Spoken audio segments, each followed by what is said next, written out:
கோவால வந்து நியூ இயருக்கு வந்து ஒரு ஸ்பெஷல் ஷோ ஒண்ணு நடந்துச்சு சார். அதுல வந்து தமன்னா ஒரு பிரபலமான நடிகை. அவங்க வந்து டான்ஸ் ஆடுனாங்க. ம் 6 நிமிஷத்துக்கு வந்து ₹6,00,00,000 சம்பளம் அப்படின்னு சொன்னாங்களே சார். ஆமாம் உண்மைதான். 6 நிமிஷத்துக்கு 6 கோடியா சார்? நான் நடிப்பேன், எப்படி வேண்டுமானாலும் நடிப்பேன். அதை கேட்குற நீ யார்ரா அப்படின்றது காதல்லையே கழுத்தை பிடிச்சி எழுதினது தமன்னா. இன்னைக்கு வரைக்கும் சிம்ரனும் சரி தமன்னாவும் சரி தன்னுடைய அழகை பேணி காக்கிறதுல நம்பர் 1.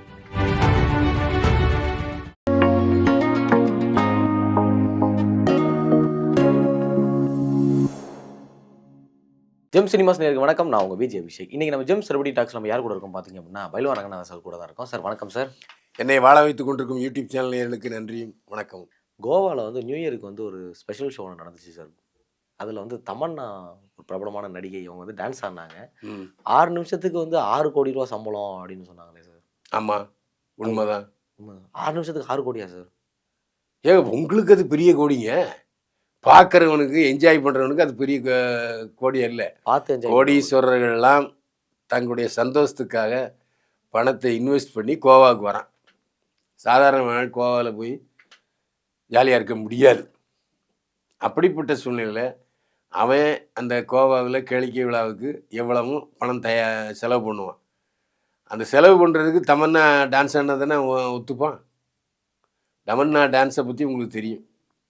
கவர்ச்சியா இருக்கும்.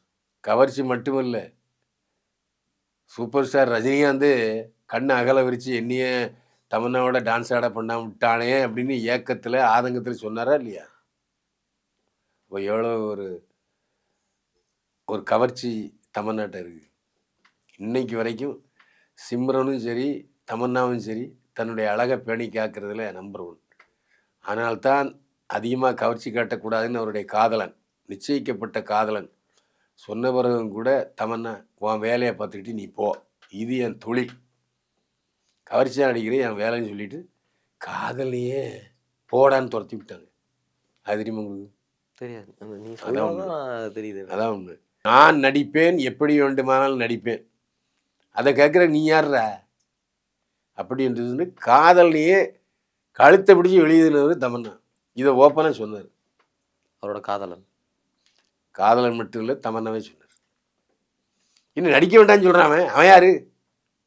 அவனை பெரிய நடிகரா? ஏதோ 2 படத்தில் நடித்தான். சரி போனால் போதுன்னு பின்னாலே வந்தான், சரின்னு ஒத்துக்கிட்டேன். இப்போ என்னையே அவன் ஓவர்டேக் பண்ணுறான், போடான்னு துரத்து விட்டேன் சொன்னவர் தமன்னா. அப்போ எவ்வளோ பெரிய ஒரு வைராக்கியம் உள்ளவர் தமன்னா. அதே மாதிரி கவர்ச்சி காட்டுவது மட்டுமல்ல, நடிப்பை பொறுத்த வரைக்கும் தேவின்னு ஒரு படம் நீங்கள் பார்த்துருப்பீங்க. பிரபுதேவாவை மிரட்டிட்டார். நல்ல மிரண்டேன்.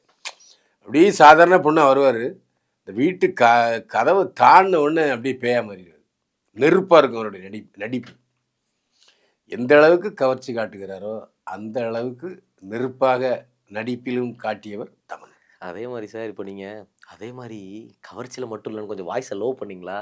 அதை சொல்ல போறீங்க போல கொஞ்சம் முன்னாடி வந்தேன். இல்லை, என்ன காரணம்னா நான் திரும்பவும் சொல்லுவேன்னா, என்னுடைய நேயர்கள் என் மீது நம்பிக்கை வைத்திருக்கிறார்கள். இது குடும்பமாக உட்காந்து பார்க்குறாங்க. ஒவ்வொரு முறையும் நான் வெளியில் வரும்போதும், ஆட்டோவுக்காக வெயிட் பண்ணும்போது, காருக்காக வெயிட் பண்ணும்போது, சார் எப்படி சார் பேசுகிறீங்க, தைரியமாக நிற்கிறீங்க, உங்களுக்கு பயம் இல்லையா, இப்படி தான் நிறைய பேர் கேட்டுக்காங்க. ஏன் நான் உண்மையை தானே பேசுகிறேன். இங்கே இருக்கவங்கெல்லாம் எனக்கு யாராவது எதிரி இருக்காங்களா சொல்லுங்கள். நான் பேசுவது உண்மை. அந்த உண்மையை எவனும் சொல்ல மாட்டேங்கிறான், நான் சொல்கிறேன். சிலவன் கேணத்தனமாக இஷ்டத்துக்கு புலம்புறான், வதந்திகளை நிறைய பேசுகிறான், உருட்டுறான், அதை நம்ப மாட்டேங்கிறாங்க. நான் தினசரி, அது வெளிநாட்டில் உள்ளவங்களாக இருக்கட்டும், இங்கே உள்ளவங்களாக இருக்கட்டும், 70 வயசாகட்டும், 50 வயசாகட்டும், 30 வயசாகட்டும், கல்லூரி மாணவிகளாகட்டும், மாணவர்களாகட்டும், எல்லாருமே ஃபோட்டோ எடுத்துக்கிறாங்க. கண்டினியூ பண்ணுங்க சார், நாங்கள்லாம் உங்களுக்கு ஆதரவாக இருக்கணும் தான் சொல்கிறேன். அதனால தான் என்னுடைய பேச்சிலையும் நான் ஒரு கட்டுப்பாட்டை வச்சுக்கிட்டேன்.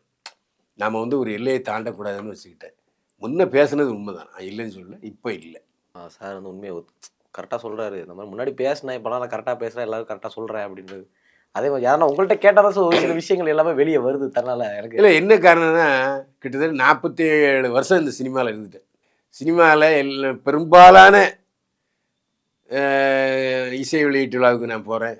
பெரும்பாலான நடிகர்களை பேட்டி கண்டவன், எல்லா படங்களையும் பார்க்கிறவன், நெளிவு சுழிவு இல்லாமல், பாரபட்சம் இல்லாமல் என்னுடைய மனதை தோன்றுகிற கருத்துக்களை விமர்சனமாக சொல்லிகிட்டு இருக்கேன். அதான் உங்களுடைய ஆதரவு எனக்கு இருக்கு. அதான் சார் நான் அதாவது நியூஸ் பார்த்தேன் அப்படின்னா ஓகே நான் கேட்டுறணும். எப்படா சனிக்கிழமை இப்போ ஆகும் என்னுடைய விமர்சனத்தில் யாருமே குறை சொல்ல முடியாது. ரொம்ப மனசில் இருக்கிறத பட்டவர்த்தனமாக பாமரத்தனமாக சொல்லுவேன். ரொம்ப ஆழமாக போய் வேறு ரேஞ்சுக்கெலாம் இல்லை.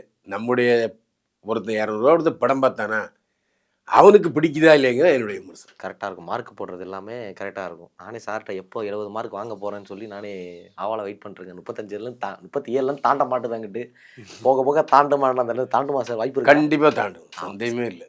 சாரே சொல்லிட்டாரு என் மார்க் 37 மேலே தாண்டும் அப்படின்னு. 2026 எடுத்த ரெசல்யூஷனே தான் 70க்கு மேலே மார்க் வாங்கி ஆகணும் அப்படின்ற ஒரு கட்டுக்கோப்பில் தான் சார் இருக்கேன் நான். Okay sir, okay sir. கேட்ட கேள்வி எல்லாமே சூப்பராக பதில் சொன்னீங்க. மறுபடியும் தொடர்ந்து இன்னொரு நாள் சந்திக்கலாம் சார். நன்றி. மீண்டும் சந்திப்போம். அனைவருக்கும் பொங்கல் வாழ்த்துக்கள்.